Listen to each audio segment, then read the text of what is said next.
Welcome, welcome, welcome back, everybody. This is your Popeye Queen coming at you. Ooh wee! I have a doozy for you today. In the hot seat today are the bullies. Now let's get real with it.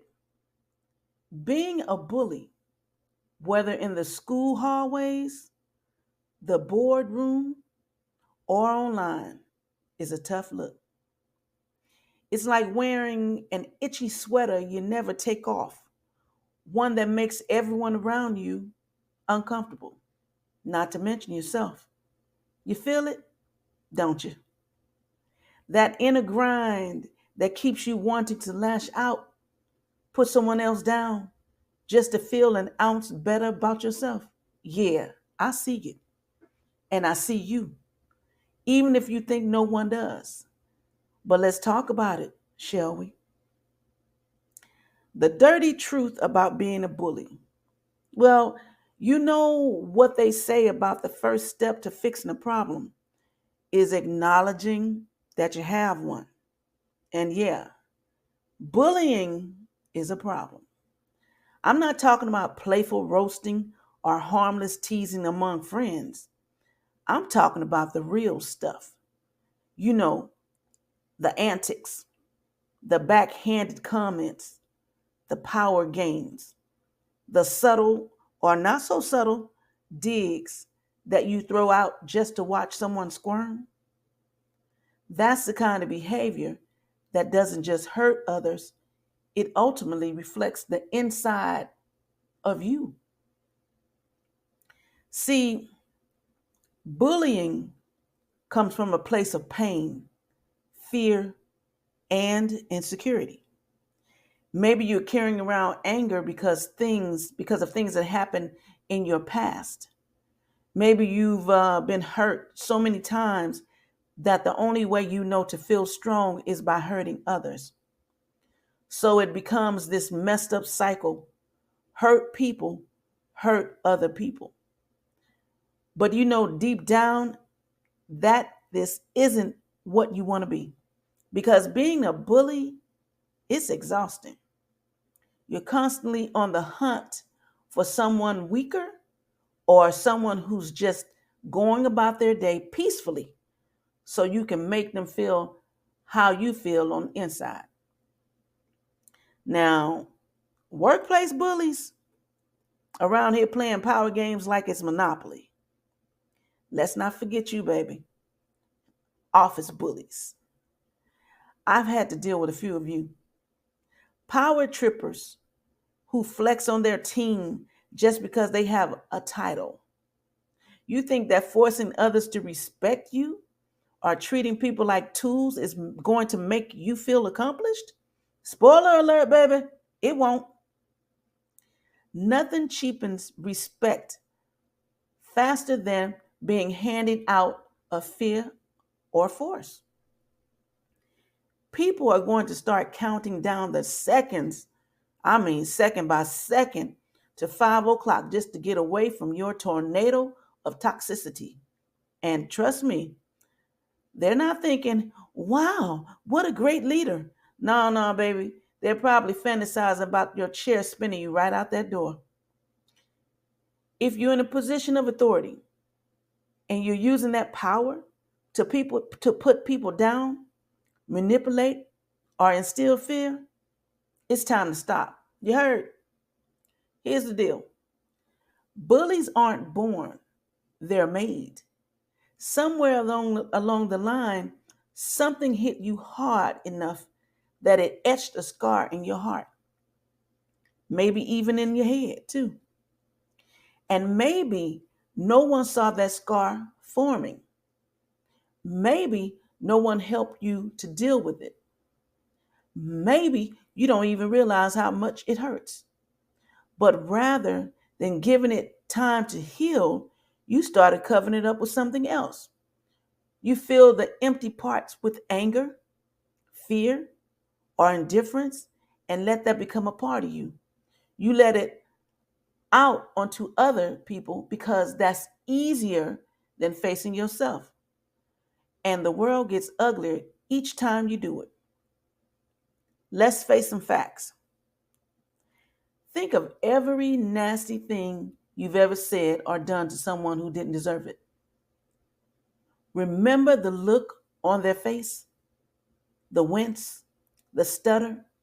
You might have even seen a flicker of shock in their eyes as they realize, wow, someone actually hates me enough to say that. You might tell yourself, it's just a joke, but come on, you know better. You don't insult people you genuinely love.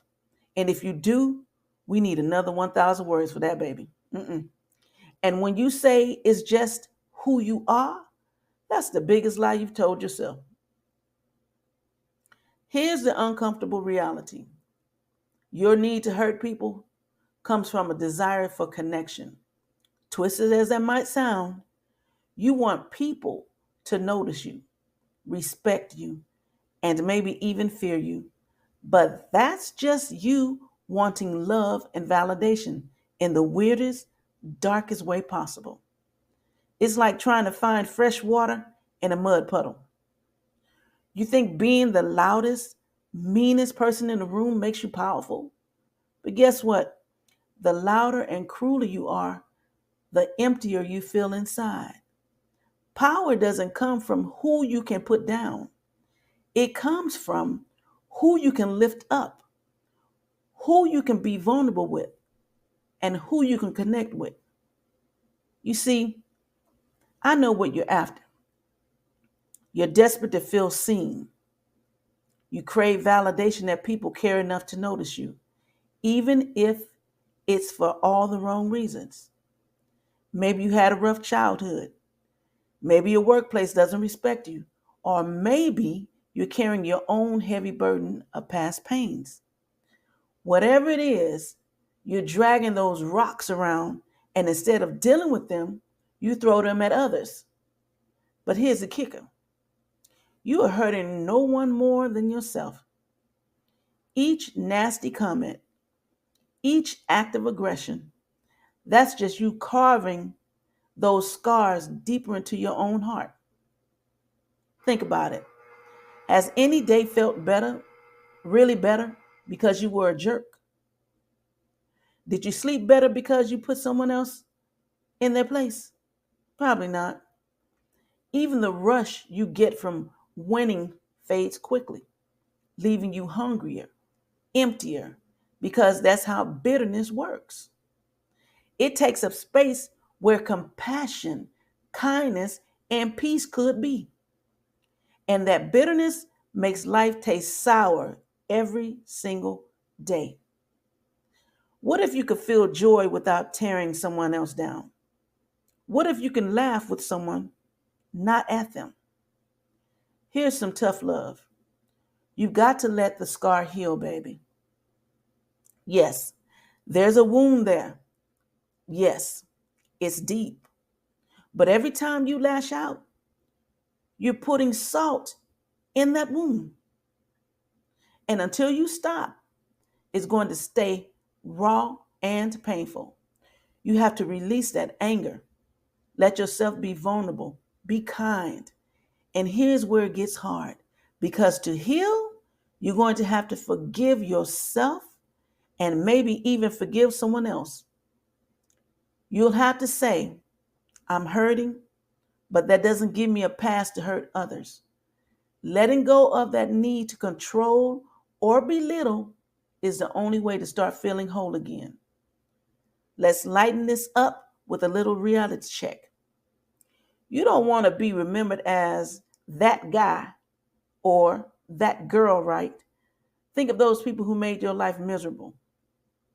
Do you look back fondly on them? Do you think, wow, they were such jerks and I aspire to be just like them? Probably not, baby. Mm-mm. So why would you want to be that person for someone else? Remember, one day you might be the punchline in someone else's therapy session. Do you really want that? The truth is, all of us are working through stuff, even the people you think have it all together. We all have baggage, scars, and disappointments. but most people handle them quietly without tossing them at everyone else. And when you choose to hurt others, you're simply adding to their load, not lessening yours. You may even be putting your own burdens on them, turning them into yet another person weighed down by pain. So, to you, the bully, the boss who thinks fear is the same as respect, the online mean trolls who thinks electronic words don't hurt, and to the students who thinks teasing is just good fun, listen up. You don't need to hurt others to make yourself feel better. You can take that same energy, that need to connect, and turn it into something beautiful, something that actually fills you up rather than leaving you feeling hollow. You can show kindness, you can forgive, you can be the bigger person, even if it feels corny or uncomfortable at first. Start by apologizing if you're brave enough. I guarantee you, there are very few things that takes more guts than genuinely saying, I'm sorry, I hurt you, and that I was wrong. People might look at you like you grown three heads, baby. They might laugh it off or brush you away, but deep down, they'll feel it. And so will you. Because when you start letting go of your anger or power trips and replacing it with understanding, that scar begins to heal. And hey, if nothing else, remember that life has a funny way of catching up to us.